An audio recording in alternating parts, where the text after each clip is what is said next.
اب ان کی کیفیت بیان کی گئی ہے واتخذوا من دون اللہ آلہۃ لیکونوا لہم عزا، اور انہوں نے خدا کو چھوڑ کے کچھ معبود بنا لیے. تو اتخذوا کی ضمیر کس کے لیے اس کو ظاہر کیا، یعنی مشرکین نے کچھ اصنام بنا لیے جن کی وہ پرستش کرتے ہیں. لیکونوا لہم عزا، تاکہ وہ ان کے لیے عزت بنے، یعنی تاکہ وہ اپنے معبودوں سے عزت حاصل کریں اور وہ معبود ان کے لیے سفارشی اور مددگار ہوں کہ ان کو عذاب سے چھڑائیں، نجات دلائیں. کلا، تو کلا حرف رد ہے، رد کے معنی روکنا، تو ان کو باز رکھنا اس سے جو انہوں نے گمان کیا. سیکفرون بعبادتہم ویکونون علیہم ضدا، وہ ان کی عبادت کا عنقریب وہ ان کی عبادت کا انکار کر دیں گے اور وہ ان کے خلاف ضد ہو جائیں گے. تو اب یہاں پر دو طرح سے تفسیر کی گئی ہے. ایک تو یہ ہے کہ یکفرون کی ضمیر یہ پرستاروں کے لیے ہے،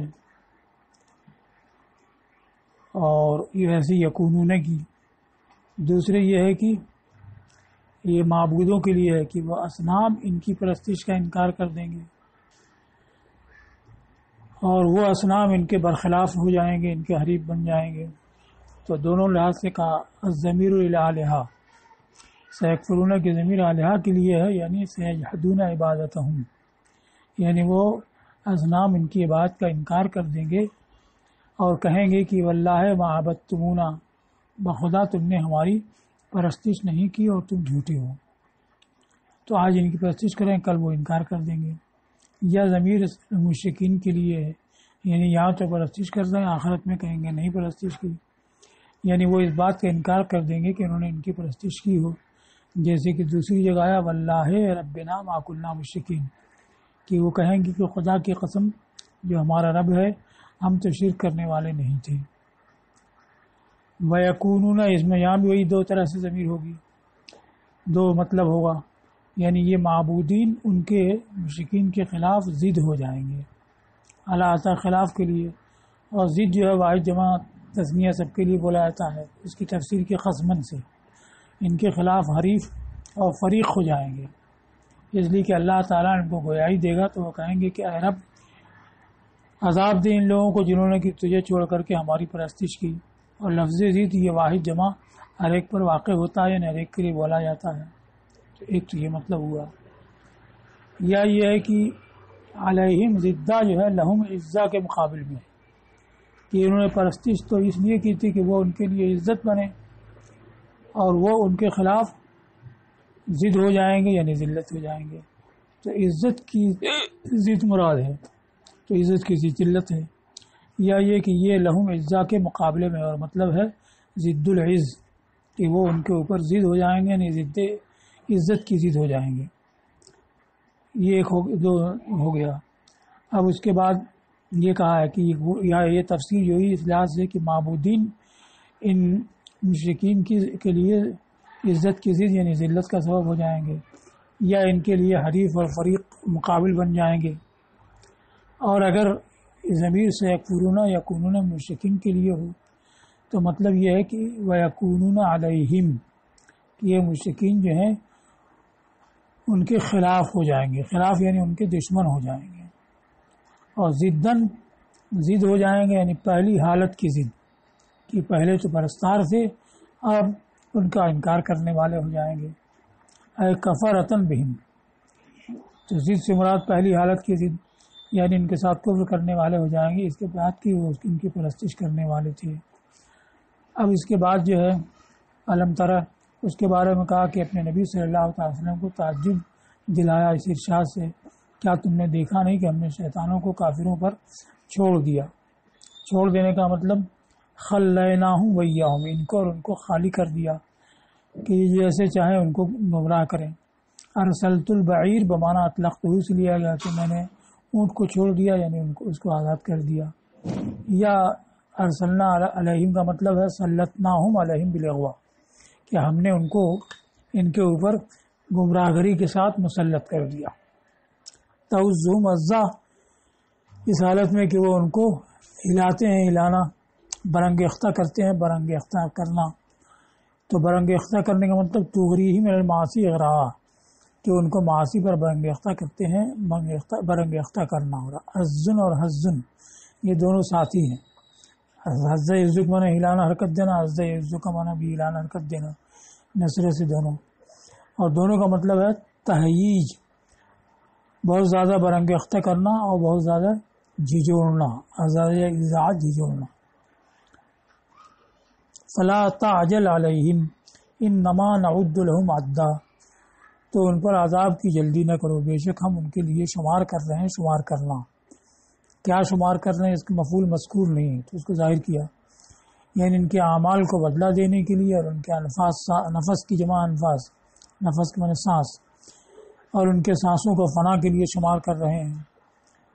ابن سماک نے، محمد ابن سماک کے محدث ہیں، انہوں نے اس آیت کریمہ کو مامون بادشاہ کے سامنے پڑھا تو اس نے یہ کہا کہ جب سانس گنتی پر ہوں اور ان کے لیے مدد یعنی اضافہ نہ ہو، تو ما اسرع ما تنفت، ما اسرع فی تعجب، اور ما تنفت میں جب ما ہے وہ مصدریہ ہے، یعنی فما اسرع نفادہا، تو جب ان کے لیے اضافہ و مدد نہ ہو تو کس قدر جلد وہ ختم ہو جائیں گی، یعنی سانسیں بہت جلد ختم ہو جائیں گی، یہ گنی ہوئی ہیں تو ایک ایک کر کے فنا ہو جائیں گی۔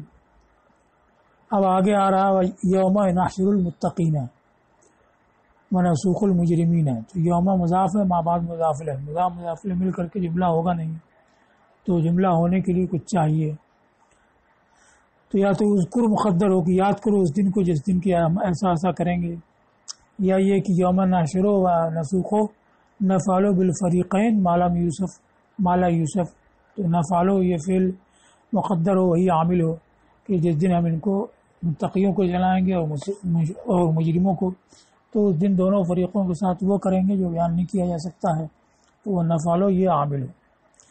تیسرے جو زمخشری نے بیان کیا ہے کہ یہ لا یملکون الشفاعہ، یہ عامل ہے کہ جس دن ہم متقین کو جمع کریں گے اور مجرمین کو ہانکیں گے تو اس دن لوگ شفاعت کے مالک نہیں ہوں گے، یہ لا یملکون کا مفعول فی مقدم ہو یہ، تو اب اس کو بیان کیا ہے کہ جس دن متقین کو ہم جمع کریں گے رحمان کی جانب وفد ہونے کی حالت میں، وفد یفد ہو، وفدن سے وافد اس میں فاعل ہے، اس کی جمع ہے وفد، جیسے راکب کی جمع رک، اس کو کہا رکبان علی نوقین، یہ روایت کے لحاظ سے ہے کہ جو اس حالت میں کہ وہ ایسی اونٹنیوں پر سوار ہوں گے جن کے کجاوے، رحل کی جمع رحال، جن کے کجاوے سونے کے ہوں گے، ولا نجائب، نجیبہ کی جمع ہے نجائب، اور ایسی عمدہ گھوڑیوں پر جن کی زینیں یاقوت کی ہوں گی، تو ان کو عزت کے ساتھ لایا جائے گا رحمان کے ہاں۔ ونسوق المجرمین، سوق کہتے ہیں ہانکنے کو، تو گویا کہ ان کو جانوروں سے تشبیہ کی، جانوروں کی طرح ہانک کر کے لایا جائے گا۔ ونسوق المجرمین الی جہنم وردا، ورد یردو ورود ہوتا ہے پانی پر پیاسے کا اترنا، تو ورود اسی کے لیے ہوگا جو پیاسا ہو، اس لیے تفسیر کی کہ ہم مجرموں کو جہنم کی جانب ہانکیں گے اس حالت میں کہ وہ پیاسے ہوں گے۔ المجرمین الکافرین، نسوق سوق الانام، یعنی یہ بطور تشبیہ ہے اس لیے کہ یہ انعام سے بھی گئے گزرے ہیں۔ اللہ جہنم وردا عطاشن، عطاشن ورد کا معنی کیسے ہوا؟ آتشہ یا آتشوں سے، آتش ہوگا اس کی جمع ہے عطاش، اس لیے کہ جو پانی پر اترتا ہے وہ پیاسی کی وجہ سے اترتا ہے، اور ورد کی حقیقت ہے پانی کی طرف چلنا۔ پھر واردین کو اس سے موسوم کیا جاتا ہے، ورد کہا جاتا ہے، تو وفد یہ وافد کی جمع ہے، جیسے رکب اور راکب، راکب واحد اور رکب جمع، اور ورد جو ہے یہ وارد کی جمع ہے۔ اب یوم نحشرو کا عامل کون ہے؟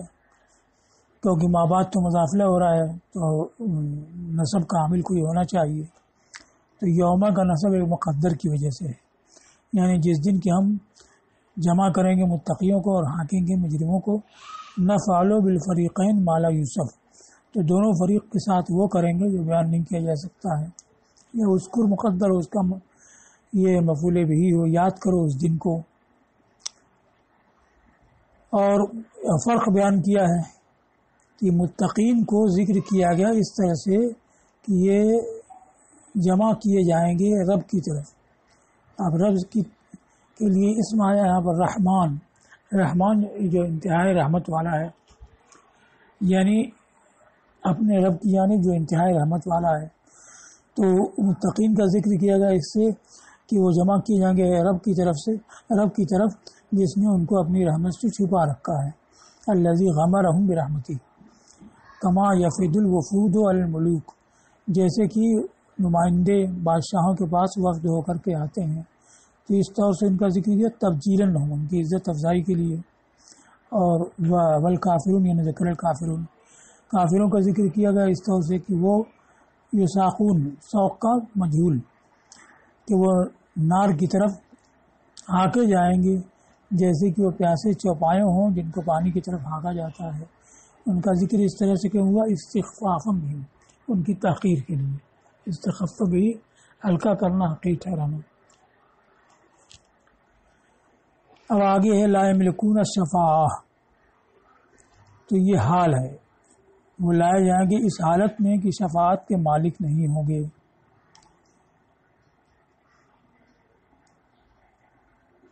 اور واو جو ہے اگر ضمیر ہو تو یہ ضمیر عباد کے لیے ہوگی. اب عباد کا ذکر تو آیا نہیں، تو کہا کہ اس پر متقین اور مجرمین کا ذکر دلالت کر رہا ہے، اس لیے کہ بندے اسی تقسیم پر ہیں، یا تو متقین میں ہوں گے یا مجرمین میں ہوں گے. تو یہ فرمایا کہ بندے شفاعت کے مالک نہیں ہوں گے. تو یہ اس صورت میں کہ واو فاعل ہو تب وہ ضمیر عباد کے لیے ہو جائے گی. اور ایک صورت یہ ہے کہ فاعل من ہو، شفاعت کے مالک نہیں ہوں گے مگر وہی، مستثنیٰ مفرغ ہو کر کا فاعل، مگر وہی جنہوں نے رحمان کے یہاں عہد کر رکھا ہو، تب من فاعل ہوگا. اب فاعل جب مظہر ہو تو فعل میں ضمیر نہیں آتی ہے، تو ہونا چاہیے لا یملک الشفاعۃ، بجائے اس کے لا یملکون کیسے ہوا؟ تو اس کو کہا کہ یہ اس قبیلے کی زبان پر ہے جو بولتے اکلون البراغیث. تو ان کے یہاں اکلو میں جو واو ہے یہ فاعل نہیں ہے، محض علامت جمع ہے، فاعل کے جمع ہونے کی علامت ہے. تو اسی طریقے سے یملکون میں واو جو ہے فاعل نہ ہو، محض فاعل کے جمع ہونے کی علامت ہو، تب من جو ہے اس کا فاعل ہو جائے گا اور واو محض علامت جمع ہو. دوسری صورت یملکون واو فاعل ہو، من اس سے بدل ہو، بدل من ہو بدل ہو، کہ وہ شفاعت کے مالک نہیں ہوں گے مگر وہی جنہوں نے رحمان کے عہد کر رکھا ہے. تو اس کو کہا ہے کہ ہو سکتا ہے کہ یہ واو علامت جمع ہو، جیسے وہ واو جو اکلون البراغیث میں ہے کہ مجھے مچھروں نے کھا لیا، تو اکلو جمع کیوں آیا؟ یہ واو جو ہے صرف علامت جمع ہے اور فاعل نہیں ہے، فاعل وہی براغیثو ہے. اور اس صورت میں جب کہ واو محض علامت جمع ہو، فاعل کون ہوگا؟ من اتخذ. اب یہ جمع کیوں؟ اس لیے کہ من جو ہے جمع کے معنی میں ہے. اور دوسری صورت کہ واو فاعل ہو تب من اتخذ بدل ہوگا، اور من اتخذ کا محل یملکون کے واو سے بدل ہونے کی وجہ سے رفع ہوگا. یملکون فاعل ہونے کی وجہ سے مرفوع ہوا اور من اتخذ اس کا بدل ہونے کی وجہ سے مرفوع ہوگا. یہ کب؟ جب یملکون میں واو کو فاعل بنائے تب بدل ہوگا، اور اگر من کو ہی فاعل بناتے ہیں تب بدل بنانے کی ضرورت نہیں، خود یہ فاعل ہے اور واو جو ہے محض علامت جمع ہے. اور من اتخذ کا محل یملکون کے واو سے بدل ہونے کی وجہ سے رفع ہے، یا فاعل ہونے کی وجہ سے. من اتخذ براہ راست فاعل ہو تو فاعل ہونے کی وجہ سے مرفوع ہوگا. ایک احتمال اور بیان کیا. یا یہ ہے کہ من اتخذ منصوب ہو حذف مضاف کی تقدیر پر، یعنی لا یملکون شفاعت الا شفاعت من اتخذ. تو شفاعت من اتخذ اصل میں تھا، شفاعت مضاف حذف ہو گیا، من اتخذ مضاف له اس کی جگہ آ گیا. تو جب یہ اس کی جگہ آیا تو یہ بھی نصب ہی ہوگا، منصوب ہی ہوگا، یا منصوب ہو حذف مضاف کی تقدیر پر، یعنی وہ شفاعت کے مالک نہیں ہوں گے مگر انہی کی شفاعت کے جنہوں نے عہد بنا رکھا ہو. اور مراد ہے لا یملکون ان یشفع لهم، کہ وہ مالک نہیں ہوں گے اس بات کی کہ ان کے لیے شفاعت کی جائے. یہ الگ الگ معنی ہیں. ایک تو یہ ہے کہ لوگ مالک نہیں ہوں گے شفاعت کرنے کے، اور شفاعت مصدر معروف ہو.